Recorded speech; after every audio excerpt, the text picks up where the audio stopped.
nous avons le plaisir de recevoir Komlan Messi, cofondateur des jus de fruits Frunil, jus de fruits 100% naturels, jus de fruits santé. Alors, bienvenue sur le plateau de Diaspora Black News.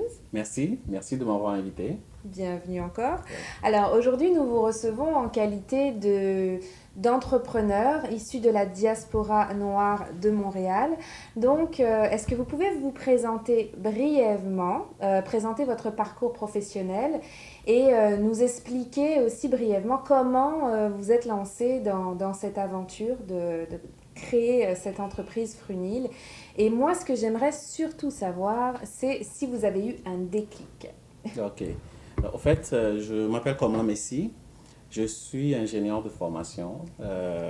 J'ai une maîtrise en informatique et recherche opérationnelle et puis un diplôme de MBA de HEC Montréal.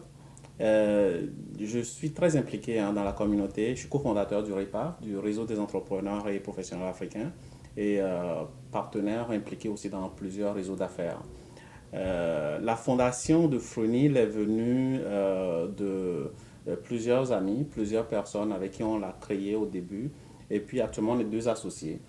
Le développement d'un produit comme ça vient du fait qu'on veut, en ce qui me concerne, faire la différence, créer quelque chose, amener, avoir un impact sur l'environnement dans lequel on vit.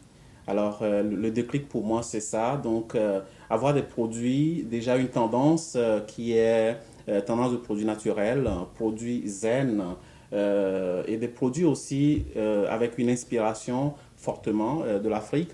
Cela fait qu'il y a un créneau, il y a une niche qui est là, qu'on veut développer, et la réponse est très très bien par rapport à ces produits-là.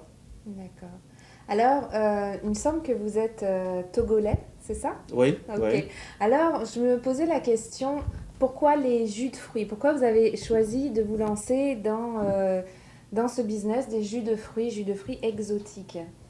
Au fait, mes études d'ingénieur, je les ai faites au Sénégal. D'accord. Alors, au Sénégal, on consomme beaucoup de jus de gingembre, du jus de bissap, fleur d'hibiscus aussi. Bon, originaire du Togo aussi, le bissap se consomme bien là-bas, le gingembre également. Alors, en venant ici, je me suis dit que, écoutez, c'est des produits qui ne sont pas encore connus ici. Et le gingembre a beaucoup de qualités, beaucoup de propriétés qui font du bien. Le bissap également, ce sont des produits qui sont très riches en antioxydants. Et nos produits n'ont aucun additif, donc, et c'est des produits qui aident au maintien d'une bonne santé aussi dans un régime alimentaire très très encourageant et équilibré. Alors, c'est ça qui nous a poussé à développer cela, à faire connaître les trésors d'Afrique Ah, d'accord. à la population d'ici. Très bien. Ouais. Alors, quand vous avez décidé de vous lancer là dans cette aventure, est-ce que vous avez reçu du soutien de votre entourage, de votre famille, de vos amis, ou est-ce qu'ils vous ont dit, oh là là, tu te lances là, fais attention, enfin, ça s'est passé un peu comment là? Se lancer en entreprise, c'est un défi, Mhm, c'est une aventure. Il faut avoir la confiance en soi. mhm. Et oui, l'entourage encourage beaucoup en ce qui me concerne. Et puis, et tout, l'encourage est un soutien indélébile. Donc, que ce soit l'entourage, la famille, les amis, l'entourage en termes de réseau d'affaires également. Donc, il y a un élément d'encouragement. Étant donné que je suis aussi impliqué dans des réseaux d'affaires ici, Oui, donc j'ai déjà le terrain est fertile quoi, pour ok. pouvoir faire se lancer en entreprise et puis faire la différence. C'est ça. D'accord. Donc, on sait que c'est un défi hein, de lancer un projet comme ça, de lancer une entreprise. Mhm.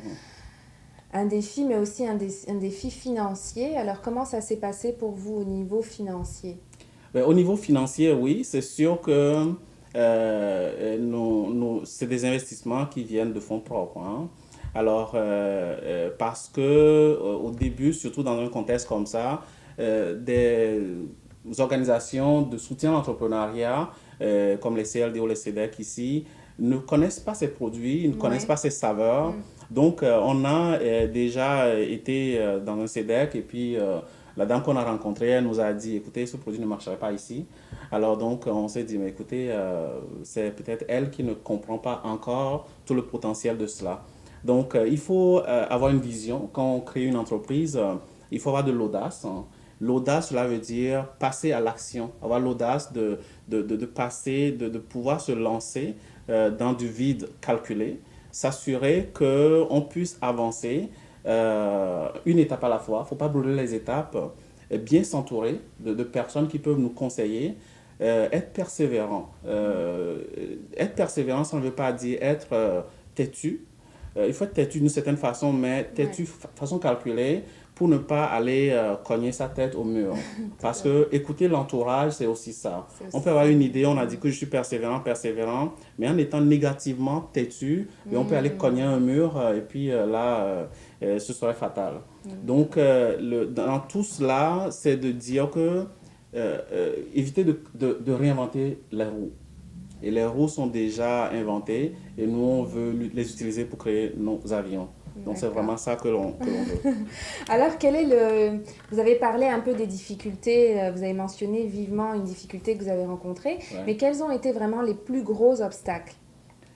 Ben, les obstacles, c'est surtout au niveau du financement, hein. Ouais. Au niveau du Mm. Mm. financement, il faut investir pour pouvoir gagner de l'argent. Donc, Ouais. le financement, c'est un défi permanent, que ce soit au début ou bien au niveau du financement du fonds de roulement, lancement de nouveaux produits et tout. Par exemple, quand on a commencé, les emballages n'étaient pas comme ça. C'était un autre emballage et on a dû écouter nos clients, Mm. adapter la formulation des produits au goût des clients, s'adapter vraiment au marché que l'on dessert. Par exemple, nos produits ne sont pas, il n'y a pas beaucoup de sucre dans nos produits. C'est un choix que nous avons fait. Nos Mm. produits sont 100% naturels. Aussi, c'est un choix qu'on a fait parce qu'on a écouté nos clients, parce que c'est eux qui achètent les produits. Donc, et pour pouvoir entreprendre tout ça, il faut pouvoir injecter de l'argent pour pouvoir espérer un retour sur investissement. Donc, le D'accord. gros défi est là. Un autre défi, c'est surtout pouvoir étendre le marché au niveau de la distribution. C'est toujours un défi actuellement pour pouvoir entrer dans les points de vente, étendre les points de vente le plus possible Oui, au niveau de la clientèle. d'accord, Ouais. je comprends. Est-ce qu'on peut dire que la positivité, ça a été vraiment une clé dans votre cheminement jusqu'à ce jour? Comment est votre cet état d'esprit positif? Est-ce que vous pouvez nous en dire un petit peu plus à ce niveau? Mais déjà, quand on est entrepreneur, on est fondamentalement positif. Positif, oui, c'est Oui, ça. on est fondamentalement optimiste Oui. parce que on se lève le matin, Mm. on a des défis, c'est ça qui nous stimule, c'est ça qui nous alimente. Et donc, l'audace, passer à l'action, bien s'entourer, tout ça, ça concourt dans le côté positif dont on parle et aussi aimer travailler. Ouais. On ne peut pas créer une entreprise et penser qu'on va dormir dans son divan, zapper la télévision tous les jours et puis penser que tout va tomber du ciel. Non. Ouais. Il faut aimer travailler au-delà de la moyenne. Ah oui, Travailler 9 à 5, ça ne cadre pas nécessairement c'est avec le profil de l'entrepreneur. ouais. Donc, et être persévérant, le côté positif, c'est que le fait d'être positif, ça nous stimule à être persévérant.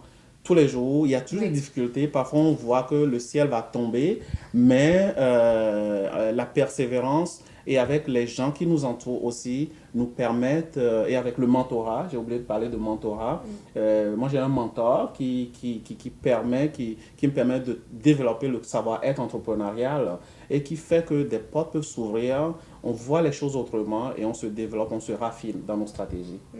Ouais. Alors, vous avez un petit peu abordé la question que je voulais vous poser, c'était de savoir, d'après vous, quel type de personne peut se lancer dans la création d'entreprise? Mais vous avez partiellement répondu. Je crois Ouais, je qu'il peux faut le être résumer. travailleur et Ouais. oui, résumer si Ouais, vous voulez je bien. peux le Oui. résumer. C'est important d'avoir une vision, d'avoir Mm. des rêves, hein. Mm. Et au-delà des rêves, il ne faut pas passer sa vie à rêver, Ouais. mais il faut travailler pour Passer à justement l'action. passer à l'action. C'est surtout le passage à l'action. Quand aujourd'hui je me lève, est-ce que je suis capable de prendre des décisions qui sont parfois des décisions qui vont amener des résultats, viser des résultats. Donc avoir un rêve, une vision, avoir de la persévérance, bien s'entourer, aimer travailler. Il faut aimer travailler, il n'y a pas de secret pour... donc cela veut dire qu'il faut se lever et puis et savoir travailler, passer au-delà des limites ordinaires et également écouter. Il faut beaucoup écouter. Ah, d'accord. Ne pas Écouter, être borné, voilà. écouter les conseils des Ouais, ouais. autres, hein. C'est-à-dire être persévérant, ça ne veut pas dire fermer les oreilles et puis dire que oui, je suis persévérant, je cours, je cours, je cours. Non. Ouais. Il faut vraiment... et aussi respecter les étapes. Pouvoir couper le gros, le gros objectif que nous avons en petits morceaux. Comme on dit chez nous, pour manger un éléphant, il faut le couper en petits morceaux. D'accord. Alors, et c'est important dans ça, passer les étapes, une étape à la fois, et c'est ça qui va amener qu'on va avoir des résultats.